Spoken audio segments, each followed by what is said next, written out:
seberapa besar sih Pak dampak tren pelemahan rupiah ini bagi dunia usaha? Terkait dengan depresiasi rupiah itu pasti akan melemahkan dunia usaha. Hanya memang respon daripada pengusaha akan sangat sektor per sektor. Dalam artian kalau yang banyak melakukan bahan baku pembelian dalam dolar dan menjualnya dalam rupiah itu yang paling terdampak. Ya, kira-kira seperti itu. Jadi semua masih wait and see dan respon daripada pengusaha sangat tergantung sektor per sektornya. Oke, artinya sejauh ini pelaku usaha masih wait and see dan tentunya responnya berbeda-beda di tiap usaha. Tapi kalau kita lihat dari segi sektor usaha atau industrinya, sektor mana sih Pak yang paling terdampak dengan adanya tren pelemahan rupiah ini? Ya, saya kira satu pasti perdagangan ya. Karena perdagangan terutama yang sangat mengandalkan komoditas pembelian dari import dan kemudian dijual dalam rupiah itu pasti yang paling terdampak. Yang kedua sudah disampaikan oleh Bu Sinta adalah sektor manufaktur.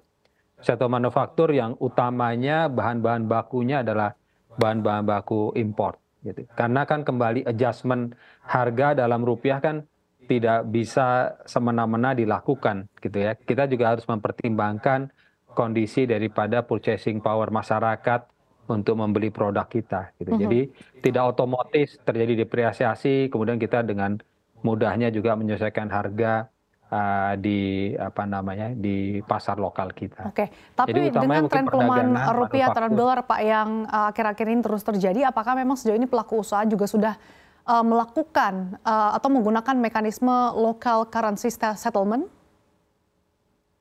Iya, saya kira mungkin mekanisme seperti hedging dan segala macam mulai dilakukan oleh beberapa pengusaha tergantung daripada kembali bagaimana masing-masing pengusaha menyikapi hal ini. Tapi seperti yang barusan juga CNBC sampaikan bahwa Gubernur Bank Indonesia barusan menaikkan 0,25 basis poin dan kemudian rupiah menguat lagi ya dan seterusnya. Ini menunjukkan bahwa pemerintah terus berusaha mengintervensi untuk menjaga seperti yang disampaikan oleh Bu Sinta bahwa mungkin naik turun tapi at least menjadi lebih stabil lah. Kembali yang paling penting buat pengusaha adalah stabilitas ya. Jadi kita bisa menghitung dengan lebih baik cost produksi kita dan berapa kita harus menjual. Yang paling sulit buat pengusaha adalah tadi kalau kursnya naik turun tidak menentu. Tapi sejauh ini apakah beban impor produksi ini juga sudah dirasakan secara langsung Pak oleh para pelaku usaha? Ya jelas dong pasti. Definitely pembelian spot dan segala macam yang dilakukan dalam jangka pendek gitu ya dan seterusnya ya. Definitely karena kursinya bergerak ya pasti kemudian menjadi lebih mahal. Kecuali kontrak-kontrak yang sudah dilakukan jangka panjang dan sudah di lock berapa waktu yang lalu kan nggak dengan serta-merta bisa seller bisa merubahnya. Tapi kalau pembelian barang-barang yang produk import yang spot ya definitely akan mengikuti kurs yang terjadi. Jadi pasti berdampak. Tapi kembali ini sangat sektor per sektor dan sangat pengusaha per pengusaha. Karena tadi kita lihat kenaikan turunnya masih fluktuatif ya.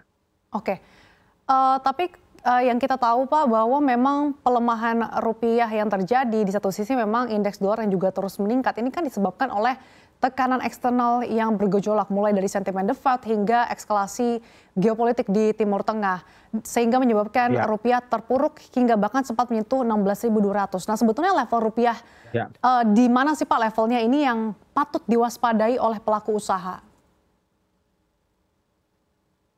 Kembali di satu sisi kita lihat juga bahwa kondisi geopolitik dunia ternyata kita lihat kan kalau kabar terakhir mulai agak adem lagi ya dalam konteks eskalasi perang Iran dan Israel ternyata menurun dan seterusnya. Jadi tentu konteks itu kita harapkan membawa angin segar dan bisa bertahan gitu ya.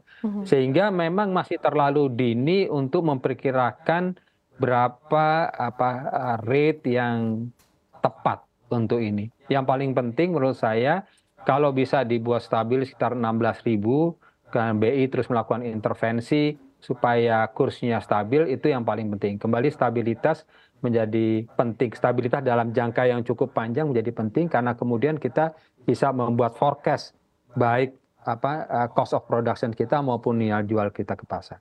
Seperti itu. Oke, tadi Anda sempat sebutkan ada beberapa sektor usaha ataupun mungkin industri yang terkena dampak kenaikan biaya impor produksi. Nah, sejauh ini apakah memang hal ini juga nantinya akan berdampak pada harga jual kepada konsumen, Pak Budi? Kalau ini bertahan terus dan ternyata kemudian kursnya naik terus, ya definitely pada satu titik kita akan mengevaluasi harga jual kita di pasar lokal ya. Tapi kembali sebagai pebisnis kita tidak serta-merta melakukan adjustment itu karena pasar kan belum tentu bisa menyerap juga. Jadi kita harus timbang juga titik elastisitas bahwa kalau harga dinaikkan kemudian itu bisa diserap oleh pasar. Nah, tadi kalau ini berlanjut terus dan misalnya naik lagi 16.200 dan bahkan dalam 5 tahun terakhir kalau nggak salah kan yang pernah terburuk 16.700 ya. Nah, kalau udah sampai ke sana ya udah pasti nggak kuat lah. Pasti akan ada penyelesaian-penyelesaian. Tapi kembali apakah penyelesaiannya selaras dengan perbedaan kurs belum tentu juga ya. Tapi apakah ada time frame yang sudah ditetapkan atau mungkin didiskusikan oleh para pelaku usaha, Pak, sehingga hal ini juga menjadi cukup genting bagi pelaku usaha? Sangat sektor per sektor, sangat per pengusaha merespon hal ini. Akan sulit dibuat, oh sektor ini kira-kira timeline-nya adalah bulan Mei, sektor ini saya kira terlalu dini. Karena ini risk appetite, kemudian kondisi daripada pasar lokal, dan segala macam, situ yang akan menentukan bagaimana respon daripada setiap sektor dan setiap pengusaha terhadap kurs yang tadi ya, melemah ya, tapi sekarang menguat lagi. Jadi angka stabilnya di berapa ini yang masih belum terlalu clear secara jangka panjang, secara lebih long term. Sejauh ini seperti apa Pak langkah-langkah antisipasi yang diambil oleh para pelaku usaha di tengah tren pelemahan rupiah? Ya tentu kalau dari sisi financial, mekanisme seperti hedging mulai coba dilihat, dilakukan ya.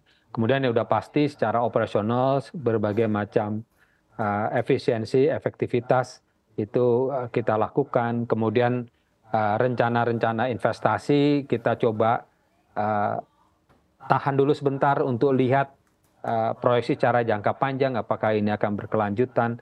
Jadi langkah-langkah dalam kaitan tadi dari sisi finansial, daripada operation cost dan daripada investasi itu yang secara general pasti kita pengusaha coba merelook kembali gitu outlook kita.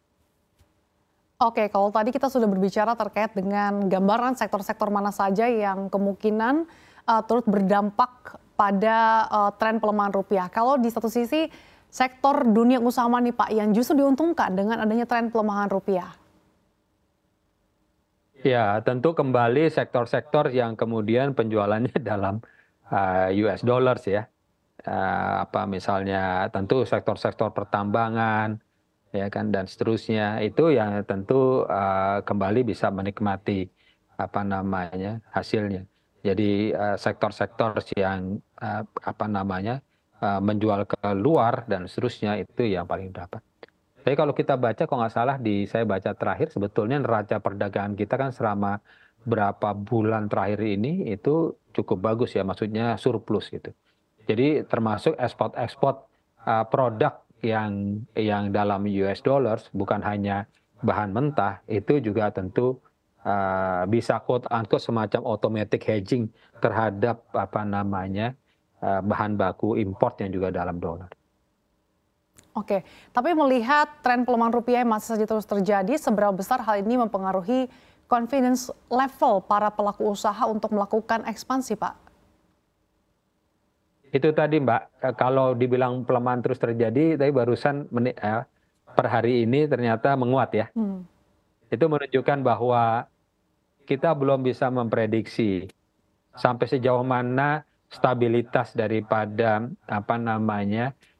kurs ini gitu ya. Karena hari ini menguat lagi ke 16.150 karena BI rate dinaikkan 0,25 basis point dan IHSG juga meningkat dan seterusnya. Itu menunjukkan kembali kita pasti dalam konteks ketidakstabilan ini pengusaha akan cenderung menahan diri dulu untuk melakukan investasi sampai melihat kira-kira di titik mana sebetulnya kurs ini menjadi lebih stabil lagi.